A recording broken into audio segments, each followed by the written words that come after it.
कहा कि 370 को लेके हम हाउस का टाइम जाया करते हैं, लेकिन जितना हमने 370 पे बात की उससे ज्यादा तो शायद उस तरफ से बात आई। हर तकरीर में 370 को हटाने की जस्टिफिकेशन वहां से आई। आप खुद ऐसे काम गिन रहे थे। मैं थोड़ी देर के लिए मैं दीवारों के आसपास देख रहा था कि कहीं ऐसा ना हो कि मैं पार्लियामेंट शिफ्ट कर गया।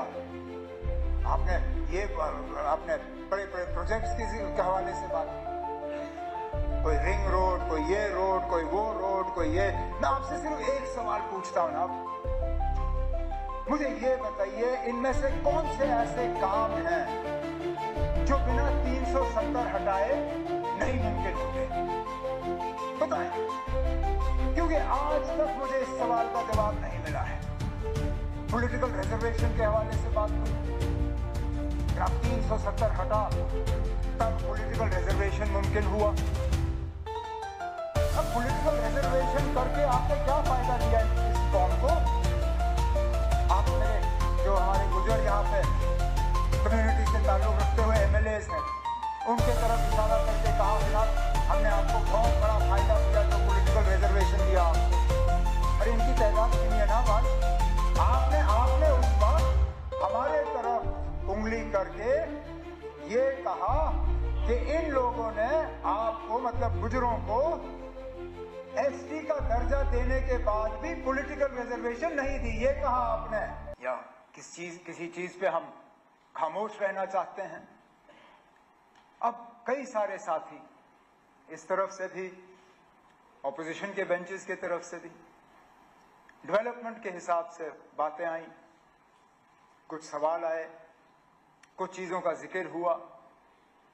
अब मैं दोबारा ये बात दोहराऊंगा कि इस बात का एहसास रखते हुए कि कल उन्हीं चीजों पे बजट के दौरान मुझे बात करनी होगी, उसके ठीक बाद ग्रांट्स पे सिलसिला शुरू होगा, उस पे भी बहस होगी। मैं हाउस का वक्त नहीं लेना चाहूंगा और एक एक डेवलपमेंट की चीज को जो है यहां पे बात करें। कल बजट के सिलसिले में शुरू हो ही जाएगा और आने वाले कुछ दिनों पे हर इशू जो यहां ऑनरेबल मेंबर ने टच किया, हर महकमे को लेके उन पे हम जो है अपना जवाब दे देंगे।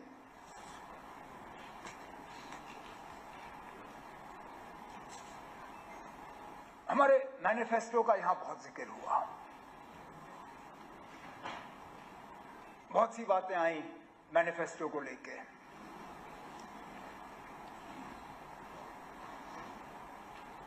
हमने सोच समझ के वो डॉक्यूमेंट तैयार किया। जम्मू कश्मीर के आवाम के साथ वो हमारा वादा है।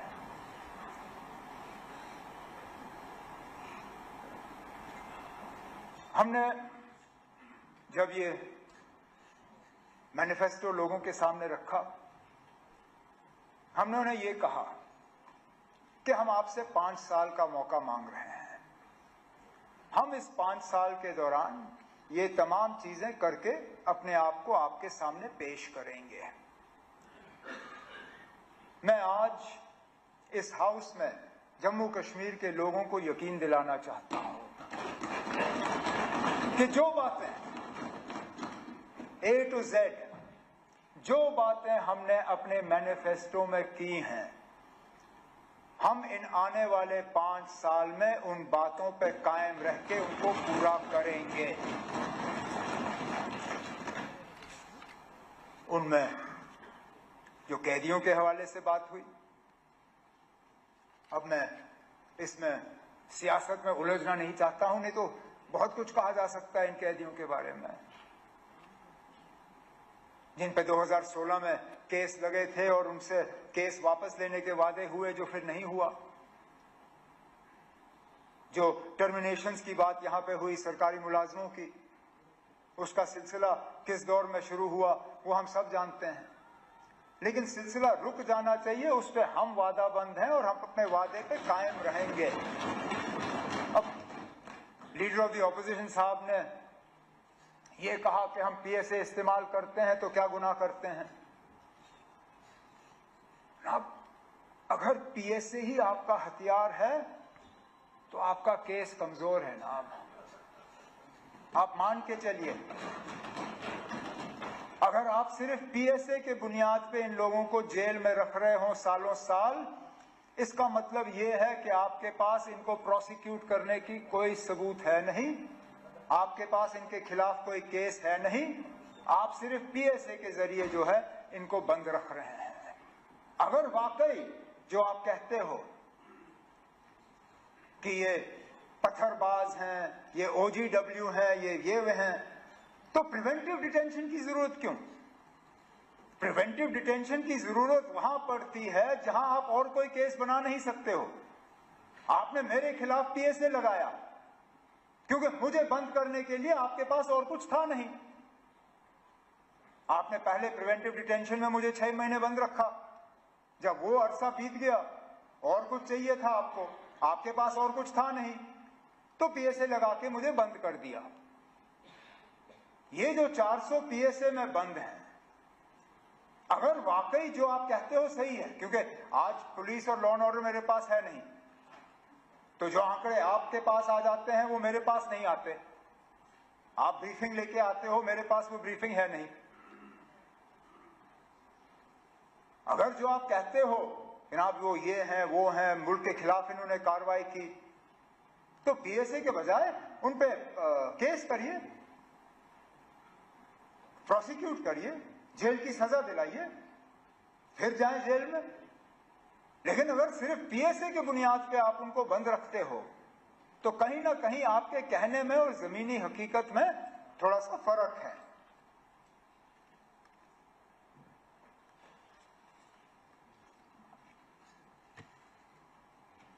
तीन 370 के हवाले से बहुत बात हुई। मैं फिर honourable leader of the opposition की तकरीर के हवाले से ही बात करूंगा। कहा कि 370 को लेके हम हाउस का टाइम जाया करते हैं, लेकिन जितना हमने 370 पे बात की उससे ज्यादा तो शायद उस तरफ से बात आई। हर तकरीर में 370 को हटाने की जस्टिफिकेशन वहां से आई। आप खुद ऐसे काम गिन रहे थे, मैं थोड़ी देर के लिए मैं दीवारों के आसपास देख रहा था कि कहीं ऐसा ना हो कि मैं पार्लियामेंट शिफ्ट कर गया हूं, क्योंकि आपकी तकरीर तो ऐसा लग रहा था जैसे आप प्रेसिडेंट्स एड्रेस पे अपनी तकरीर कर रहे हैं जब बजाय लेफ्टिनेंट गवर्नर्स एड्रेस पे। यहां के काम गिनने के बजाय आप दिल्ली की हुकूमत, मरकजी हुकूमत के काम गिन रहे थे। आपने बड़े बड़े प्रोजेक्ट्स के हवाले से बात की, कोई रिंग रोड, कोई ये रोड, कोई वो रोड, कोई ये। मैं आपसे सिर्फ एक सवाल पूछता हूं ना, आप मुझे ये बताइए, इनमें से कौन से ऐसे काम हैं जो बिना 370 हटाए नहीं मुमकिन होते? बताएं, क्योंकि आज तक मुझे इस सवाल का जवाब नहीं मिला है। आप जो काम गिनते हो, IIT, IIM, AIIMS, ring road, ये बाकी चीजें, इनमें से ज्यादातर वो काम हैं जो 2019 से पहले शुरू हुए, लेकिन मैं उस झगड़े में पड़ूंगा ही नहीं। मैं आपसे ये पूछता हूं ना, मुझे बताइए वो कौन सा ऐसा डेवलपमेंट रिलेटेड काम हुआ है जो 370 हटने से पहले मुमकिन नहीं था? डेवलपमेंट के लिहाज से कौन सी बेहतरी आई? अब चलिए, आज आप कहेंगे आपको इस पे जवाब देने का मौका नहीं मिला, चलिए बजट में जब आप तकरीर करेंगे, कम से कम उस वक्त मुझे बताइए ना, कोई ऐसा एक प्रोजेक्ट बताइए मुझे जो बिना 370 हटाए हुए यहां मुमकिन नहीं होता। मैं भी अपनी जगह समझ जाऊं कि ना वाकई शायद कोई बहुत बेहतरी या तरक्की आई है।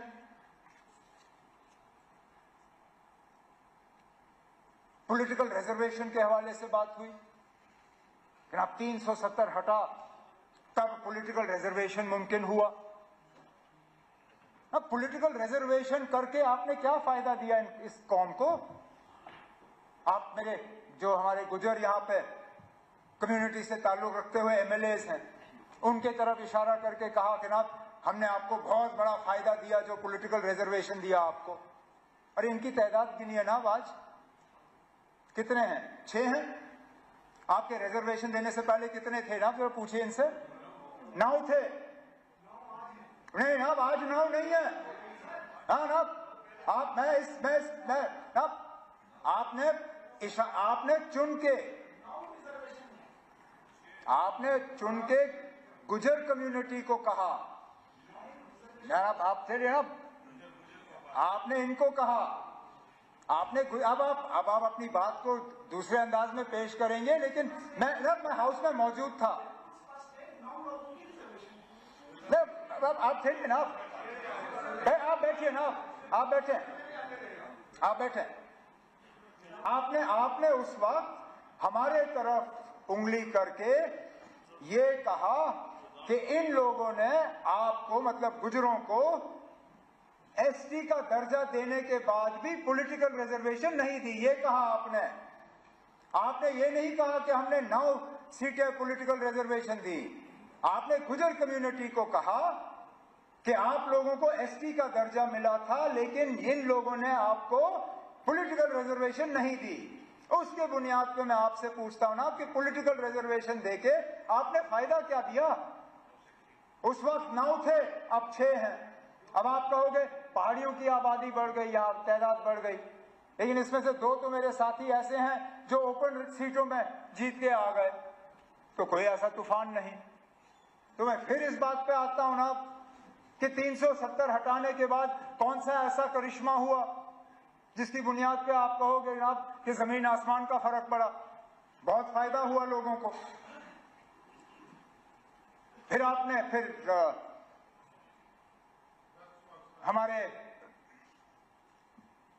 हमारे साथी शक्ति परिहार साहब ने अपनी तकरीर में शुरू में ही कहा कि 370 जो है वो जम्मू कश्मीर में करप्शन, नेपोटिज्म और एक और अंग्रेजी अल्फाज इस्तेमाल किया जो मुझे याद नहीं है, टेररिज्म।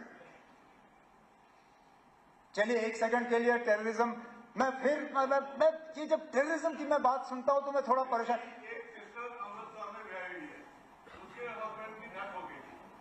वो हमारी प्रॉपर्टी को नहीं ले सकती थी, मैं आ रहा हूं ना, मैं आ रहा हूं उस बात पे, मैं उस बात पे भी आ जाऊंगा,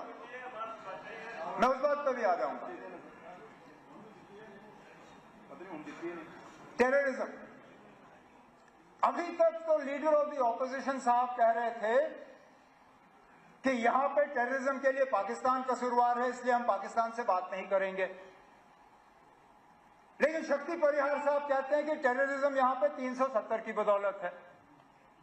अब खुदारा मुझे बताइए ना, टेररिज्म 370 की बदौलत है या पाकिस्तान की बदौलत? अगर टेररिज्म 370 की बदौलत है तो फिर पाकिस्तान से बातचीत के लिए आपको एतराज क्यों? और अगर पाकिस्तान कसूरवार है 370 के लिए, टेररिज्म के लिए, तो फिर 370 को इसके लिए दोषी क्यों ठहराते हो? और 370 को हटाने के बाद जो बिलखसूस जम्मू में टेररिज्म बढ़ी, उसके लिए कौन कसूरवार? जिन इलाकों को मैं दावे से कहता हूं हमने अपनी हुकूमत, कांग्रेस नेशनल कॉन्फ्रेंस की हुकूमत जिसमें सलातिया साहब और श्यामलाल शर्मा साहब मेरे साथ मंत्री थे, इतना बड़ा जम्मू का हिस्सा हमने पूरा जी टेररिज्म से मुक्त किया था।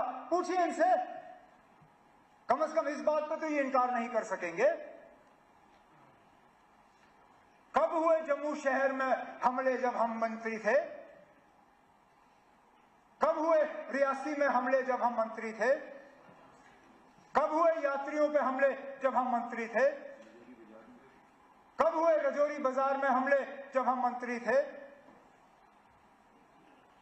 नहीं हुए। मैं गिनना नहीं चाहता हूं, नहीं तो गिनने की, अगर मैं गिनना शुरू कर गया तो फिर कोई एंड नहीं होगा इसका।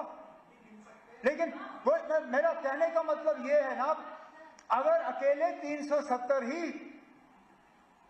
जम्मू कश्मीर में टेररिज्म के लिए जो है कसूरवार है, तो हटाने के बाद बंद हो जाना चाहिए था।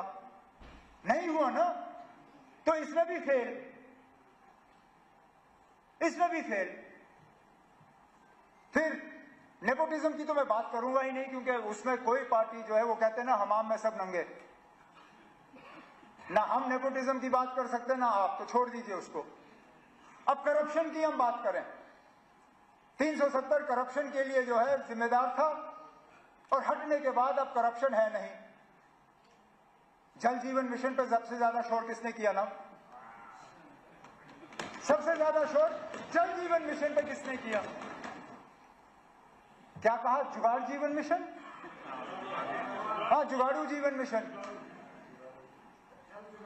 जल जुगाड़ मिशन, कुछ ऐसा ही कहा। ये मेरे अल्फाज नहीं है, उस तरफ से आए। हम एज मिनिस्टर, अब शायद कहना नहीं चाहिए, लेकिन हम आपस में बैठ के ये बात करते हैं कि अगर क्वेश्चन आवर में पहले 2 सवाल जो है वो जल जीवन मिशन के हों, हमारा काम आसान हो जाता है, क्योंकि 40-45 मिनट तो इसी बेचारे जावेद राणा साहब के ही निकल जाते हैं, क्योंकि आप में से कोई ऐसा नहीं है जो जल जीवन मिशन को लेके परेशान नहीं या शिकायत नहीं करता। एक चलिए, माइनिंग पे करप्शन पे इल्जाम आपने लगाए, हमने नहीं। हमने तो इसका कभी जिक्र ही नहीं किया। इस सेशन से पहले जल जीवन मिशन के बारे में शिकायतों का आपने हमसे तो सुना नहीं होगा। जमीनों के मामलों में करप्शन की बात, मिस गवर्नेंस की बात, कन्वर्जन ऑफ लैंड यूज, वो हमारी बदौलत नहीं, वो सब पोस्ट 370 आया, जिसकी बात श्यामलाल शर्मा साहब ने क्वेश्चन आवर के दौरान इतने जोरों शोर से किया। वो सारा कानून तो 370 हटने के बाद आया। तो फिर मैं पूछता ना, क्या बेहतरी आई? करप्शन भी नहीं रुका, मिस गवर्नेंस भी नहीं रुका। अब ठीक है, आप कहते हो कभी नहीं आएगा, हम कहते हैं हम वापस लाएंगे। वो कहते हैं उम्मीद पे दुनिया कायम है। ठीक है ना, हम अपनी उम्मीद की दुनिया में रहेंगे, आप अपनी दुनिया में रहो, देखते हैं कौन सही निकलता है। लेकिन ये मुझे मत कहिए ना कि अब सुप्रीम कोर्ट का मोहर लग गया है। मैं वकालत नहीं जानता हूं, शायद मुझे नहीं मालूम अगर आपने वकालत की होगी या नहीं, लेकिन आपके आसपास काफी मतलब अच्छे हट्टे कट्टे वकील बैठे हैं ना।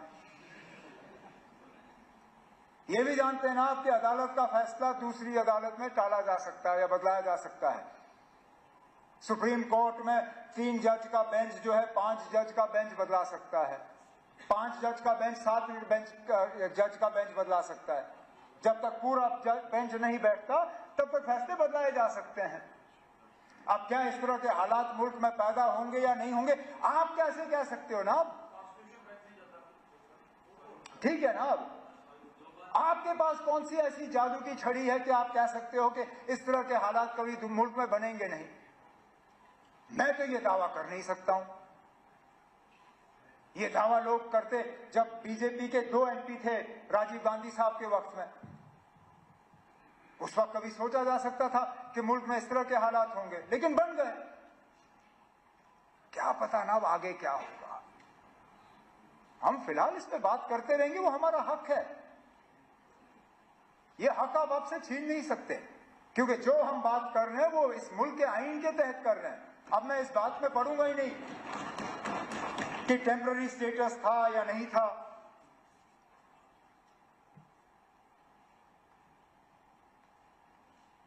लीडर ऑफ द ऑपोजिशन साहब ने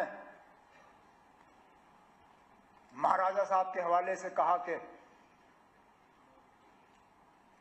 हम बार बार उनका इंसल्ट करते हैं, अपमान करते हैं। हमारे तरफ से तो कभी नहीं हुआ।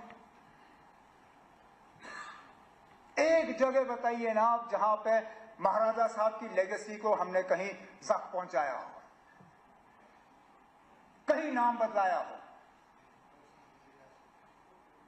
बताए ना कहीं कभी। मेरे हुकूमत में, कांग्रेस की हुकूमत में, मेरे वालिद साहब की हुकूमत में, जब पीडीपी और कांग्रेस की हुकूमत थी तब बताए ना आप कहीं पे हमने नाम बदले? प्रताप सिंह पार्क आज भी प्रताप सिंह पार्क, एसएमजीएस अस्पताल आज भी एसएमजीएस अस्पताल, एसएमएचएस अस्पताल आज भी एसएमएचएस अस्पताल। कहीं सड़कों का नाम नहीं, कहीं पे भी नहीं।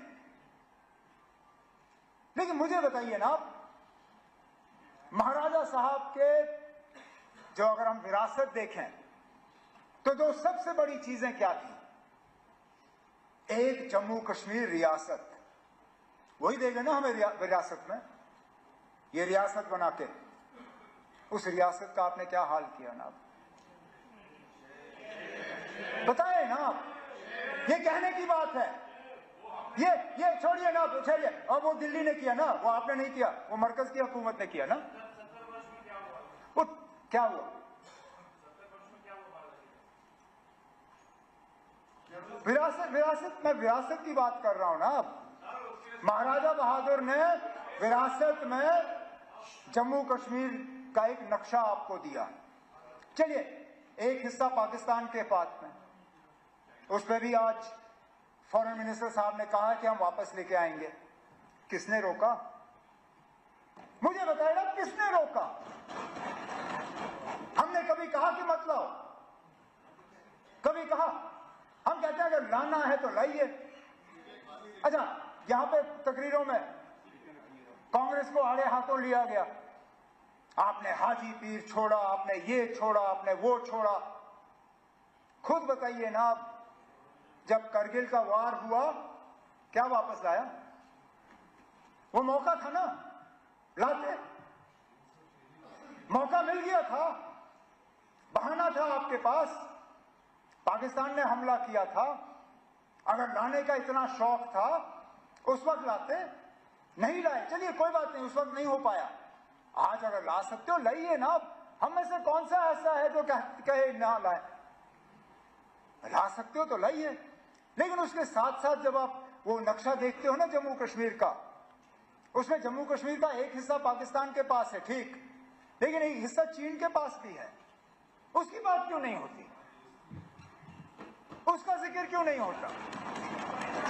जब आप लाएंगे ना, मेहरबानी करके जब ये थोड़ा सा हम पे एहसान करिए, जब उस तरफ का लाएंगे तो जो चीन के पास है ना वो भी लाइएगा। लेकिन चलिए, वो दो हिस्से जो चले गए वो छोड़ दीजिए।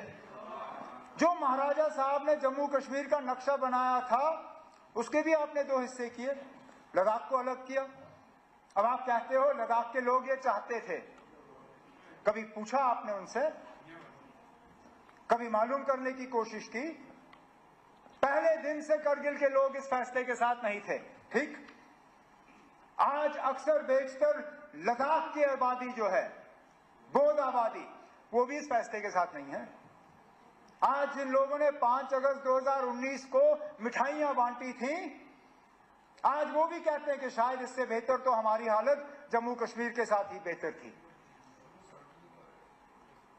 तो पैदल आए लेह से दिल्ली अपने हकूक हासिल करने के लिए। तो वो विरासत का जो हमें मिला था वो भी नहीं रहा। और विरासत में महाराजा साहब क्या छोड़ गए हमारे लिए? स्टेट सब्जेक्ट लॉज, कि हमारी जमीन हमारी, हमारी नौकरियां हमारी। कहां है वो लॉज ना? कहां है वो कानून? आज आपकी जमीन पे आपका क्या हक है ना? कोई भी आके ले लेगा। आज आपकी नौकरियों पे क्या हक है आपका? इससे अच्छा तो हिमाचल का हाल है। हिमाचल में फैक्ट्री लगती है तो वहां कानूनन 70% जो है मुलाजिम हिमाचल के होने हैं। वहां अगर होटल लगता है तो 70% मुलाजिम हिमाचल के होते हैं। आप बताइए ना कौन सा ऐसा कानून यहां पे है? तो जब महाराजा साहब का नक्शा आपने नहीं रखा, जब महाराजा साहब का स्टेट सब्जेक्ट का कानून आपने नहीं रखा, तो हमने अपमान किया या आपने किया?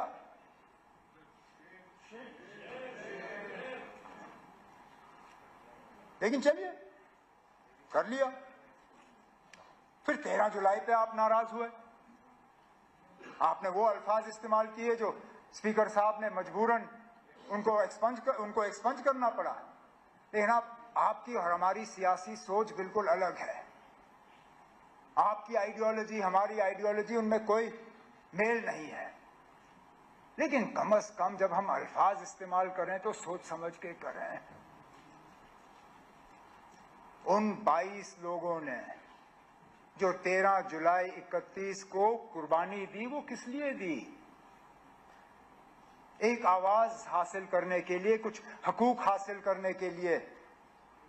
और अगर उनका वो करना गलत होता, महाराजा साहब ने उनकी कुर्बानी के बाद जो कदम उठाए, क्यों उठाए? जो ग्लैंसी कमेटी बिठाई गई, जो जस्टिस दलाल कमीशन बिठाया गया, क्यों बिठाए गए? जो उस कमीशन के बाद इलेक्शन का अनाउंसमेंट हुआ, जो इलेक्शन करके प्रजा सभा बनी, वो प्रजा सभा आखिर में जम्मू कश्मीर की असेंबली बनी। अरे नाब, जिन कुर्बानियों के बुनियाद पे ये असेंबली कायम हुई, उनके बारे में भी हम इज्जत से 2 शब्द इस्तेमाल नहीं कर सकते। उनकी सिर्फ इतनी खता है कि वो मुसलमान थे, इतनी खता, ये मानिए आप। क्योंकि बाकी मुल्क में जहां शख्सी राज के खिलाफ आवाज उठी, वहां पे किसी ने उनको गद्दार नहीं कहा, लेकिन यहां पे क्योंकि वो मुसलमान थे और जमहूरियत के लिए लड़ रहे थे, हमारे मुंह से उनके बारे में इस तरह के अल्फाज कितनी आसानी से निकलते हैं। अब मैं बाकी इतिहास, हिस्ट्री में नहीं जाऊंगा, क्योंकि मैंने तारिगामी साहब की तकरीर के बाद उनको एक पर्ची भेजी। मैंने कहा ना, आपने तो मेरी आधी तकरीर मुझसे ले ली, जो आपने पूरा हिस्ट्री का हमें यहाँ पे सुना दिया, तो मैं उसी को अपनी तकरीर समझ के तारिगामी साहब की बात जो है उसको ओन करता हूं। लेकिन आप ये मानिए, आप चाहे आप 13 जुलाई की छुट्टी रखें ना रखें, चाहे आप 5 दिसंबर की छुट्टी रखें ना रखें, उन लोगों की कुर्बानियों को यहाँ के लोगों के दिलों से कोई निकाल नहीं सकेगा। आपको क्या लगता है ना, 5 दिसंबर की छुट्टी हटा के शेर कश्मीर का जो उनकी कद है वो कम होगी? अरे ना, अगर आपने हमसे पूछा होता, मैं अपनी मर्जी से वो छुट्टी छोड़ देता। मेरे साथी, पता नहीं उनको याद है या नहीं है, जब मैं वजीर आला था पिछली बार, मैंने अपने साथियों से उस वक्त कहा कि हाँ, मैं 5 दिसंबर की छुट्टी छोड़ना चाहता हूं। सलाथिया साहब गवाह हैं। मैंने कहा, इस जम्मू कश्मीर में छुट्टियां बहुत ज्यादा हैं, मैं छुट्टियां कम करना चाहता हूं, लेकिन अगर मैं बाकी छुट्टियों को काटना शुरू करूंगा, ये लोग मुझे कहेंगे कि देखो, अपने दादा की छुट्टी तो रखी, बाकियों को काट गए। तो मैं पहले शेर कश्मीर की छुट्टी जो है 5 दिसंबर वाली निकालूंगा, फिर हम और छुट्टियां जो है कम कर लेंगे। क्योंकि मुझे मालूम है शेर कश्मीर की शख्सियत जो है वो 5 दिसंबर की छुट्टी से नहीं है। उन्होंने जो जम्मू कश्मीर के लिए किया वो कोई मिटा नहीं सकता।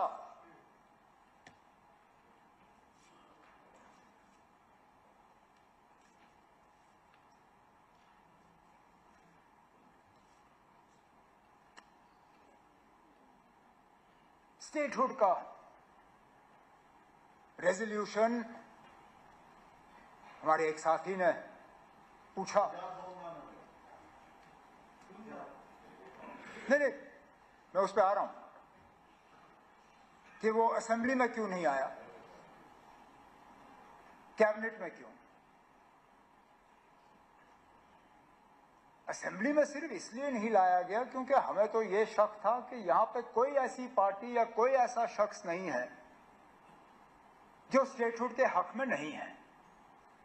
लेकिन अगर सजाद साहब को शक है कि यहां कुछ लोग ऐसे हैं जो स्टेटहुड के हक में नहीं हैं, लाएं रेजोल्यूशन। में आज कहता हूं ना, हमारे तरफ से सारे मेंबर उसके हक में वोट डालेंगे। वैसे भी शायद कल या परसों इन्होंने वैसे भी हाथ ऊपर करवा के 2 रेजोल्यूशन तो यहां पास कराई थी, ये वाला भी पास करा देते, हम अभी हाथ ऊपर कर लेते। नहीं ना, ये वाला अब इनसे बात करके करवा लीजिए, लाइए ना, इनसे मशवरा कर लीजिए, आपके वहां बैठे हुए हैं, लाए ना, हमें कोई एतराज नहीं है। लेकिन उसके साथ साथ जब तक हमें स्टेटहुड वापस नहीं मिलता, तब तक गवर्नेंस पे क्लैरिटी के लिए जो बिजनेस रूल्स जो हैं, उन्हें फ्रेम करने की जरूरत थी। अब बेशक थोड़ा वक्त लगा, लेकिन कल रात को कोई 8 बजे के आसपास हमने कैबिनेट की मीटिंग की। हमारे बिजनेस रूल्स जो है वो फ्रेम हो गए हैं, कैबिनेट ने उनको मंजूरी दी है। उस मंजूरी को अब लेफ्टिनेंट गवर्नर साहब के पास भेजा हुआ है और उम्मीद की जा रही है कि उस पर जो है मंजूरी दिलवाई जाएगी, ताकि कम से कम जब तक ये सिस्टम जो है हमारा है, मैं तो मान के चल रहा हूं कि टेम्पररी है, लेकिन जब तक है ठीक तरह से चलना चाहिए। कोई कंफ्यूजन की गुंजाइश रहनी नहीं चाहिए। वो कंफ्यूजन कम हो, उसके लिए ये जो बिजनेस रूल्स हैं ये चलें आगे तो अच्छा है।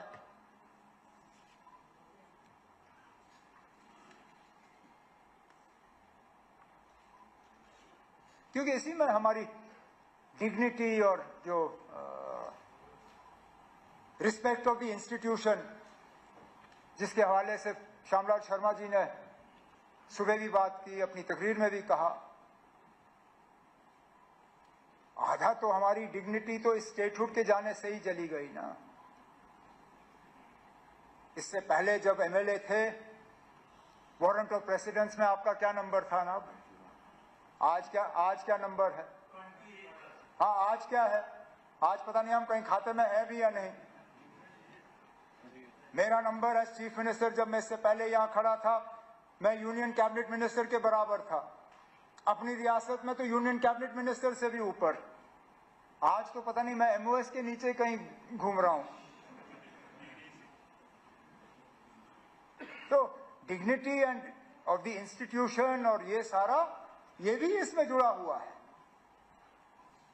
तभी तो हम लड़ रहे हैं ना। अब ये स्टेटहुड की लड़ाई हम अपने लिए नहीं लड़ रहे हैं, ये मेरी अपनी लड़ाई नहीं है। ये जम्मू कश्मीर के फायदे के लिए लड़ाई है, क्योंकि जो चीजें हम करना चाहते हैं उनमें से कई सारी ऐसी चीजें हैं जिनको अमली जामा हम तब पहना पाएंगे, जिन चीजों को वापस लेने की जरूरत है, जिन चीजों को बदलने की जरूरत है।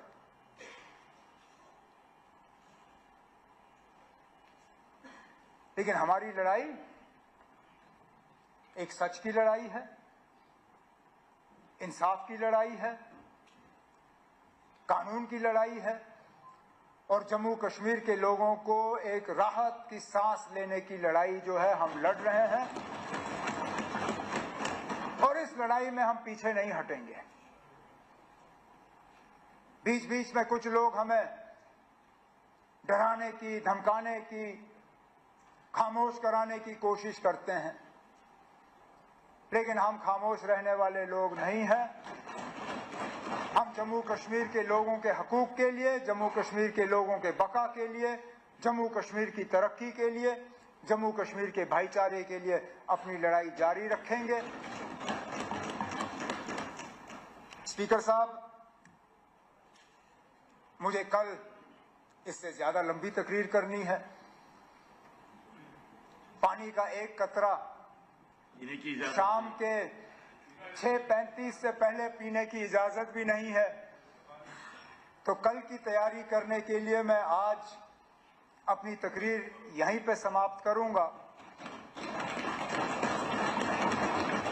एलजी साहब को उनके खुतबे के लिए मैं अपनी तरफ से शुक्रिया करता हूं, और उम्मीद करता हूं कि हाउस के तरफ से एलजी साहब का शुक्रिया होगा। बहुत बहुत शुक्रिया। Thank you very much.